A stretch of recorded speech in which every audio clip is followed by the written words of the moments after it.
صاحب ایمان لوگو، اللہ رب العزت نے جو تم پر روزے فرض کیے ہیں یہ وہ ایسا فریضہ ہے کہ جو تم سے پہلے لوگوں کے اوپر بھی فرض تھا، اور حتیٰ کہ وہ ادیان جو اللہ کی طرف سے نازل نہیں تھے، منزل من اللہ نہیں تھے، جو اس زمین کے لوگوں نے بنائے اور ان کی تعلیمات کو پیش کی، روزے کا تصور تو ان کے اندر بھی موجود ہے. یعنی ہندوؤں کے اندر، بدھوں کے اندر، سکھوں کے اندر یہ وہ مذاہب ہیں جو اللہ نے آسمان سے نازل نہیں کی ان کی تعلیمات، ان کے اندر بھی روزے کا تصور موجود ہے. اور وہی کے ماننے والوں، اللہ نے یہ تم پر روزہ فرض کیا ہے لعلکم تتقون، تاکہ تم پرہیزگار بن جاؤ، اللہ کی نافرمانی سے بچنے والے بن جاؤ. وہ اللہ کی نافرمانی، اللہ کے ڈر سے تم بچ سکو تو پھر بھی ہے، اور اللہ کی اگر محبت میں تم بچ سکو تو پھر بھی اس کی نافرمانی سے بچو. ایام معدودات، یہ چند دن گنتی کے دن ہیں. فمن کان منکم مریضا او علی سفر، جو تم میں سے ان دنوں کے اندر مریض ہو، او علی سفر، یا ایسے سفر کے اوپر ہو جو اس کے لیے مشکل ہو، فعدۃ من ایام اخر، تو اس کے لیے بعد کے ایام میں، بعد کے اندر ان کو ادا کر لے. لیکن اللہ تعالیٰ نے یہاں پہ جو رخصت دی ہے وہ بیمار کے لیے ہے، اور جو شخص سفر کے اوپر ہے.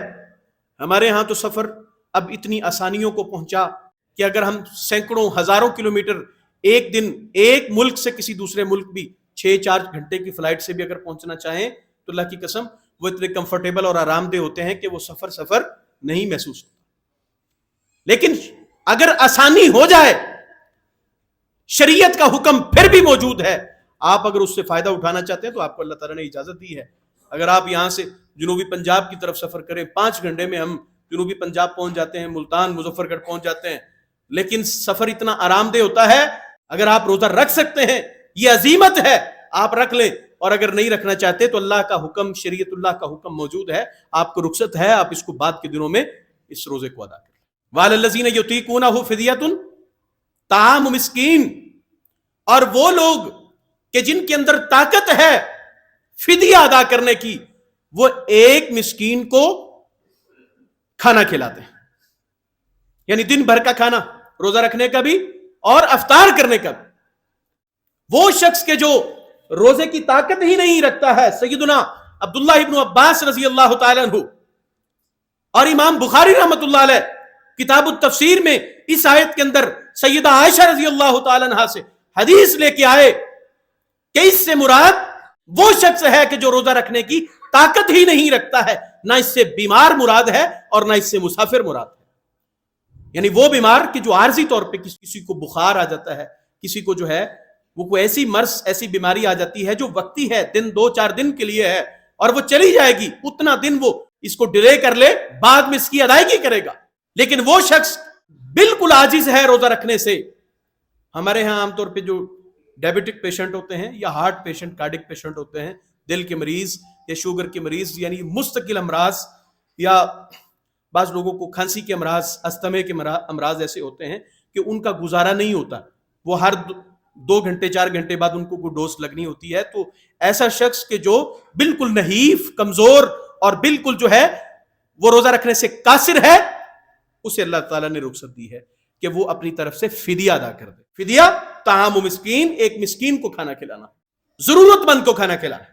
یعنی ہمارے یہاں پہ اگر 2 روٹیوں کی قیمت اور اس کے ساتھ 100-125 روپے کی ایک کھانے کی پلیٹ، سالن کی پلیٹ کی قیمت لگائیں تو 200 روپے بنتے ہیں، بہت کم. ابھی اس میں نہ کھانے کا نہ پانی شامل ہے اور نہ روزہ افطار کرنے کے شربت اور کھجور وغیرہ شامل ہے. یعنی افطاری کا صرف 2 وقت کا کھانا اگر ہم ایک دن کے حساب سے دیکھیں تو 400 روپے بنتا ہے. 30 دنوں کے حساب سے آپ اپنی طرف سے وہ شخص ادا کرے کہ جو روزہ رکھنے کے اوپر قادر نہیں ہے، عاجز ہے اور بالکل لاچار ہے. فمن تطوع خیرا فہو خیر اللہ، اللہ نے پھر فدیے کی ادائیگی میں یہ بات بھی کہی کہ جو تم میں سے اس خیر کو ادا کرتے ہوئے زیادہ ادا کر دے تو اس کے لیے وہ زیادہ خیر کا سبب ہے. وان تصوموا خیر لکم، اور اگر تم روزہ ہی رکھو تو یہ تمہارے حق میں اس سے بھی بہتر ہے.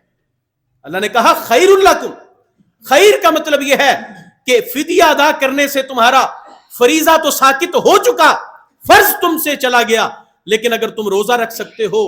اور دیکھیں، میں سمجھتا ہوں اللہ رب العزت نے انسان کے اوپر کمال شفقت کا مظاہرہ کیا ہے کہ اللہ رب العزت نے انسانوں کو فرائض ادا کرنے کا حکم دیا ہے.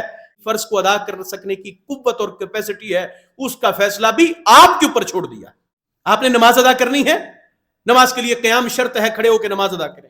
لیکن اگر آپ تھکے ہوئے ہیں، سفر سے آئے ہیں، بیمار ہیں، کھڑے ہو کے نہیں ادا کر سکتے ہیں، تو اس کھڑے ہونے کی قوت کا فیصلہ کسی ڈاکٹر سے لکھوانا نہیں ہے کہ یہ بندہ کھڑا نہیں ہو سکتا، اور کسی مفتی سے فتویٰ لینے کی ضرورت نہیں ہے کہ یہ شخص کھڑا ہونے سے قاصر ہے.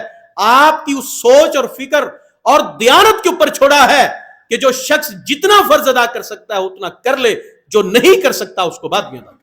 لا یکلف اللہ نفسا الا وسعها. اللہ جو کسی جان کو تکلیف اس کی وسعت سے زیادہ نہیں دیتا، تو اس کا معنی اور مفہوم یہی ہے کہ اللہ تم سے فرائض کی ادائیگی کا مطالبہ کرتا ہے، لیکن کس حال میں ادا کرنے ہیں وہ تم اپنی تکلیف کے اوپر ہو اور اپنی سوچ و بچار کے اوپر ہو. تم بہتر فیصلہ کر سکتے ہو اپنے بارے میں.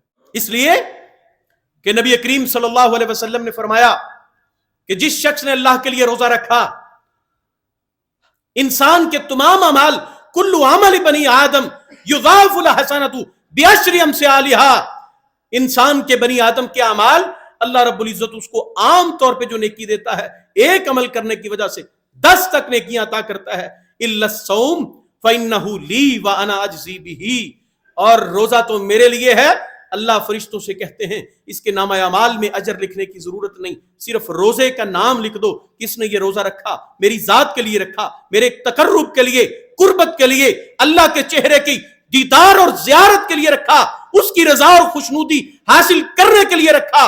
اللہ کہتے ہیں اس کے نامہ اعمال میں روزے کا اندراج کر دو، اس نے یہ میرے لیے رکھا، اس کا اجر میں خود دوں گا. اور وہ اجر کیا ہے؟ اللہ قیامت کے دن اپنے سامنے کھڑا کر کے پوچھے، انسان بتا تجھے میری رضا کے اندر سے کیا چاہیے. اس لیے کہ یہ ایک ایسا باریک اور رازداری اور سیکریسی کا تعلق ہے. آپ فرض ادا کریں یا نوافل، سب کو نظر آتا ہے. نماز پڑھ رہا ہے، یہ شخص زکوٰۃ دے رہا ہے، یہ شخص جو ہے وہ حج کر رہا ہے، سب کو نظر آتا ہے. بلکہ اب تو نظر لایا جاتا ہے، اب تو دکھایا جاتا ہے، یہاں ہوں، اب بیٹھ گیا ہوں، اب ڈپارچر ہو گیا ہے، اب اڑ گئے ہیں، اب پہنچ گئے ہیں. اللہ کی قسم انسان نیکی کرتا ہے تو نظر آتا ہے، لیکن روزے کا تعلق ایسا باریک اور لطیف تعلق ہے. آپ روزہ رکھے ہوئے ہوں یا آپ کو پتا ہے یا آپ کے رب کے علم میں ہے کسی شخص، اللہ کہتا ہے اس کی جزا میں خود دوں گا. اللہ ہم سب کو توفیق دے کہ یہ وقت جو آ رہا ہے ہم اپنی اصلاح کر سکیں، اس کو وقت کو قیمتی بنا سکیں.